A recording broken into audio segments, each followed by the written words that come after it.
Hey, this is Kirsty with XG Cargo, and today I'm going to show you how to install the Gama bags, designed to fit the contours of your Jeep Wrangler's hardtop. And now I'm going to walk you through the installation of the Gama bag without the top on so it's easier to see. To start, you'll need a 9/16 wrench. If your Sportsbar has a cover, unzip it first, then take out the factory 9/16 bolt. Now, line up the Gama frame and reinsert the 9/16 bolt. Hand tighten it.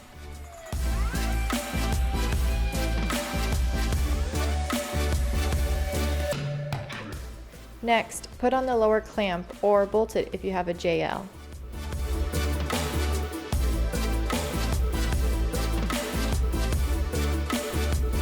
Finish up by tightening both the lower clamp and upper 9/16 bolt. Mount the Gama bag and you're good to go.